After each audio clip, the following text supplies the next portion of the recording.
morning. I'm doing live stream. You want to say hello to the world? Would you like to say hello to the world? Sure. What's your name again? Paul Gilbert. Paul Gilbert. Where are you from, Paul? I'm from Wyoming. You're from Wyoming? USA. That's a long way from here.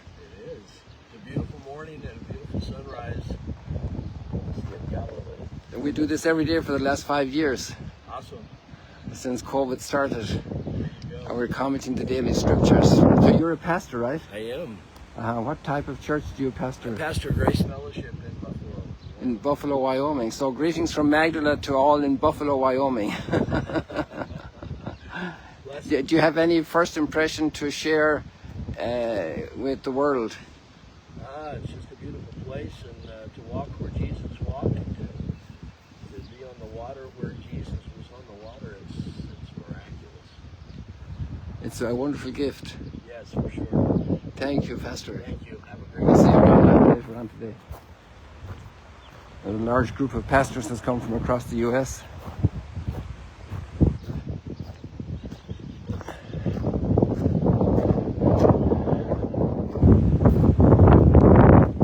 Today we have very interesting readings. I should actually go up there by Ducal Altum because you know already that it's all surrounded by water, and we have the boat altar there.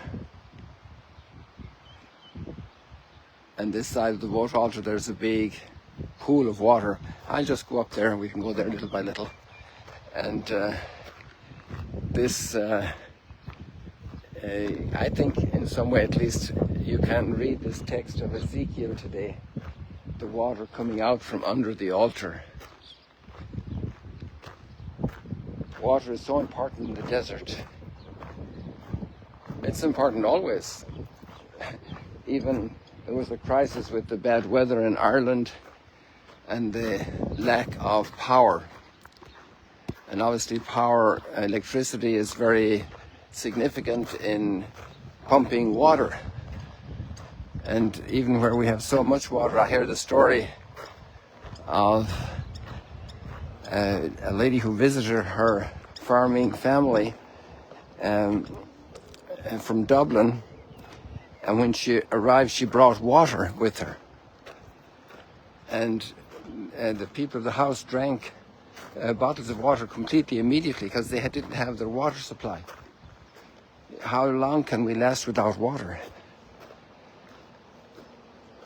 And so the significance of water as a source of life, as essential to life. And here we have all this water here around the boat altar inside.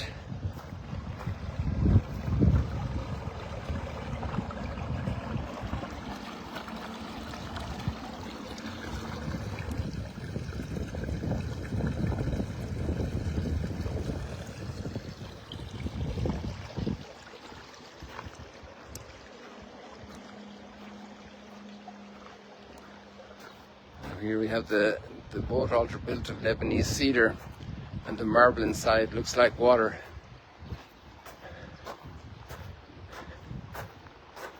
And today's passage of scripture, maybe we can just go inside since the clouds have hidden the sun for us.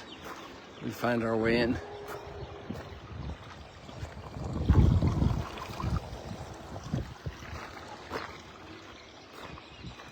And the living water. And the source of water, just like the source of life, is the giver of all gifts, the genius of water. It defies gravity. Water climbs up in this tree just through capillary action. It has that property, and it gets to the leaves because the leaves need the water. It's an amazing, amazing, amazing reality. And then water hits a solid surface in the form of ice, but it becomes lighter, whereas most other substances become heavier. And the water would sink to the bottom, and lakes and oceans would freeze in the colder climates. And they don't do that because the water is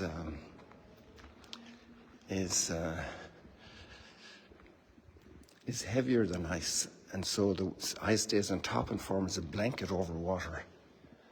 Water has such amazing properties. And then we have the marble here that simulates the impression of water. So it looks like the boat's sitting on water.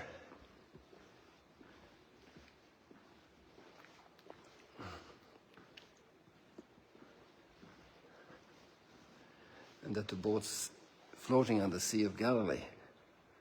That's the idea. And here you can hear the water also.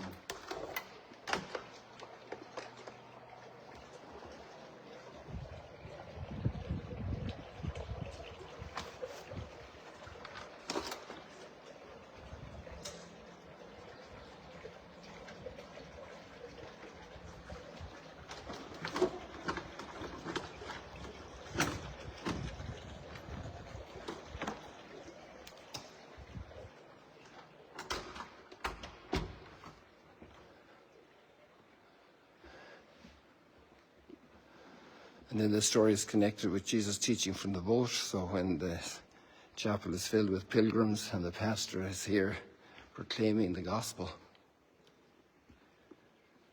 from the boat floating on the water on the Sea of Galilee like Jesus did, this is the scene that's remembered here.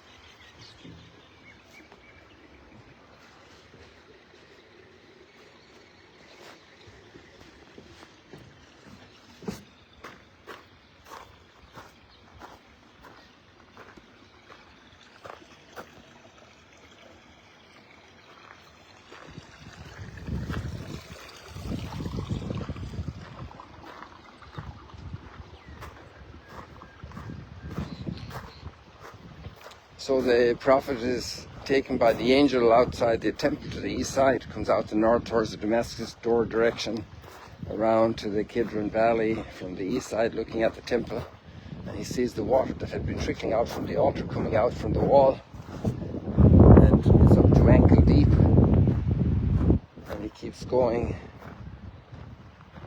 And let me just make sure that I'm chapter 47, I think, of Ezekiel, yes. And then he goes, the angel takes him down further and it's up to his knees, and then he takes him down further and it's up to his side. And then he can't walk and wade anymore, so he's going off down the stream down to the Dead Sea. And there are more fish in the Dead Sea than there are in the Mediterranean, and their coast of the Dead Sea is filled with fishermen from Ein Gedi to Ein Gelim.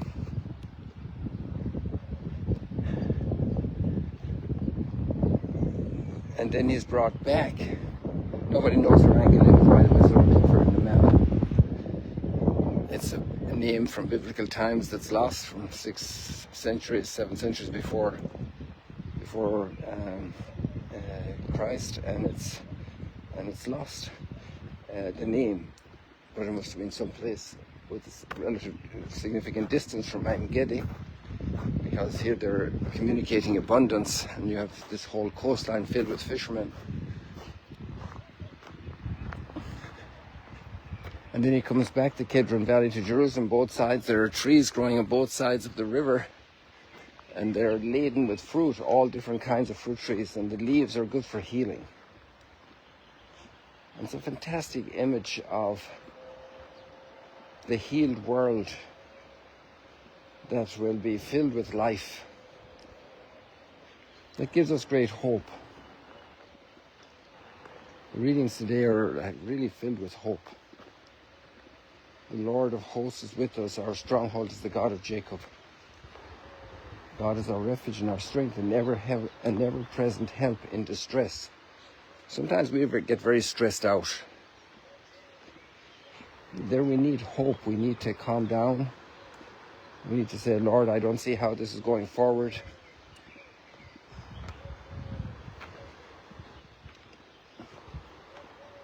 You know how it's going to go forward. You have me in the palm of your hand. You are our stronghold. You are our defense. You are whom we know you are.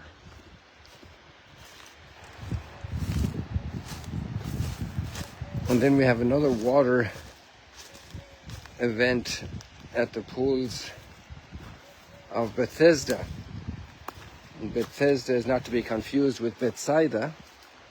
Bethsaida is across the lake, but Bethesda is in Jerusalem. And there are two big miracles that Jesus does in Jerusalem.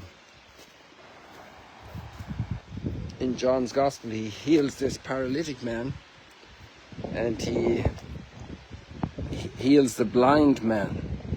And that's connected with the David story, that the blind and the lame will keep you out of taking the city of the Jebusites.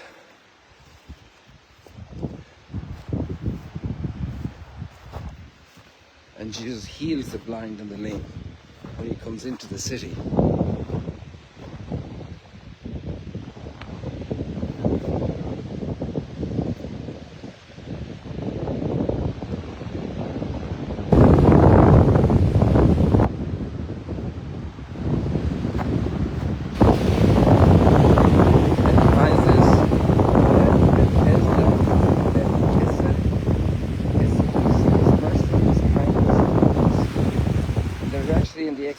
They are very significant excavations, which also turn the tide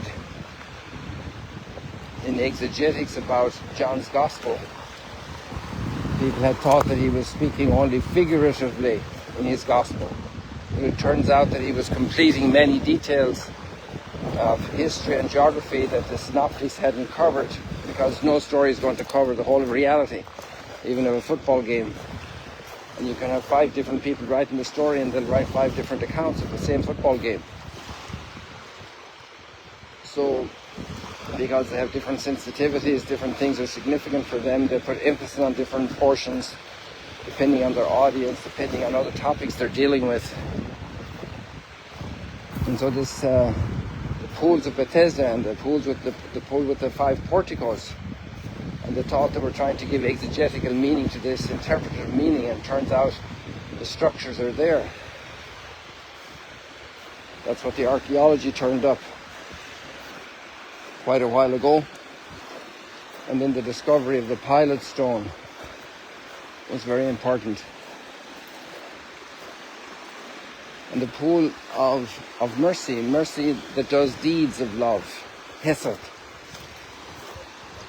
One of the very practical forms of charity, coming with compassion from the heart for those in need and misery. He was 38 years there, almost as long as the people in the desert looking to get into their place of well-being. It's a long time. That's also a great reason for hope today, that no matter how long you've been dealing with family problems, with health problems, with financial problems, with issues with colleagues at work, don't give up. You might be struggling for a long time. Other people might be taking advantage of the spot you had. Don't give up. Be patient. Hang in there. Your patience is being tested. You're being prepared to enter the promised land. And that's actually the story of our whole lives. There are many things we'd like to change in our lives. The status of our children, their spiritual and moral status, the status of the church, the status of politics, and we should do our part working. We don't have to be paralyzed. But we do need to have great hope, always, because this world doesn't give us the fullness of what we desire. It cannot. Our heart is bigger than this world. one human being is worth more than the entire universe.